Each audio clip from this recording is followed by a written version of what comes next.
Your biggest problem is not your marriage, your job, your money, or lack of it. It's something you can't even see. Have you ever felt like you're shadowboxing in life, swinging hard but never hitting the real enemy? A common dream that many people have is that they're in a physical fight. And whenever they try to hit the enemy, it does nothing. This is what you are doing in much of your life when you are fighting the wrong fight, the wrong battle. We often spend our strength fighting people, problems, and feelings and still feel defeated. Why? Because we are fighting the wrong battle.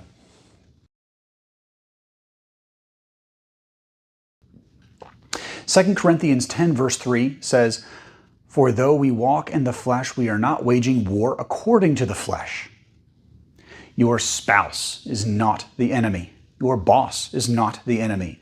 The obstacle in front of you is not the true enemy.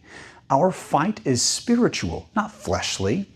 2 Corinthians 10 verse 4 continues, "For the weapons of our warfare are not of the flesh, but have divine power to destroy strongholds." Strongholds are entrenched patterns of thinking that resist God. Circumstances are ultimately secondary. Thought patterns are primary. God gives us weapons: His Word, prayer, worship, Spirit-led obedience. These things demolish strongholds. Verse 5 says, "We destroy arguments and every lofty opinion raised against the knowledge of God and take every thought captive to obey Christ." The battle is not just avoiding sin, but aligning the mind with Christ. Picture it: a soldier capturing a rebel thought and bringing it to Messiah's command. Alignment wins more battles than effort. A few notes. People are not the enemy, but the enemy will leverage people. Sometimes it's strangers, sometimes it's the people closest to you. But bear in mind, no matter how nasty, terrible, dismissive someone is being, people are never the real enemy. And in this day and age, reading God's Word, engaging in prayer, worship, and walking in obedience are acts of defiance and rebellion against the world. Most people fight the symptoms, the stress, the fear, the anger, the frustration. The Bible says to fight the root, the thought patterns behind them. Instead of battling to control every stressful situation, align your mind with Philippians 4, 6 through 7, with prayer and peace. Shifting from obstacle to alignment changes outcomes. Think of Israel at the Red Sea. They thought the Egyptians were the real battle. They were wondering how they were going to fight them, how they were not going to simply die, trapped. God said, "Stand firm and see the salvation of the Lord." The real issue was trust, not Pharaoh's army.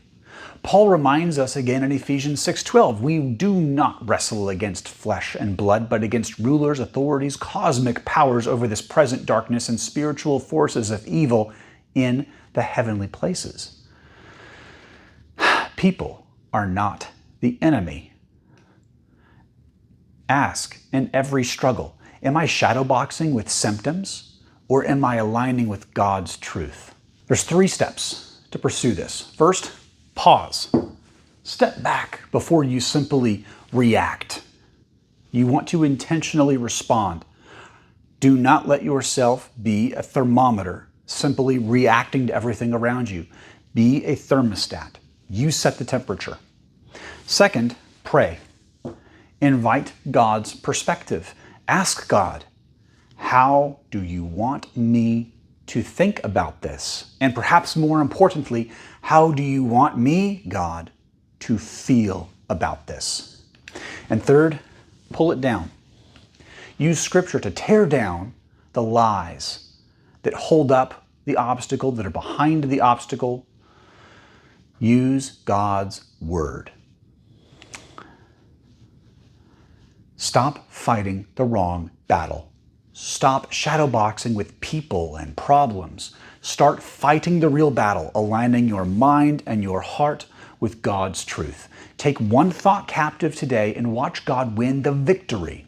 Obstacles are ultimately distractions. Strongholds are the real target. You do not overcome them by force. You overcome them by aligning your mind and your heart with God.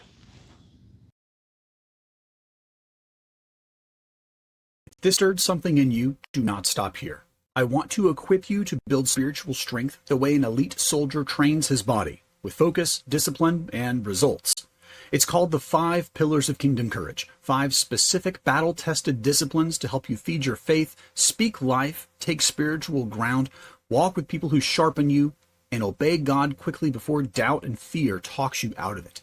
If you've ever felt passive, stuck, or overwhelmed, these pillars will give you a clear foundation to move forward with power. Click the link in the description and you will get a free 1-page pillars guide and a private video walking you through the framework. If you're ready to stop coasting and start building, this is for you. Click the link, grab the guide, and I will see you inside.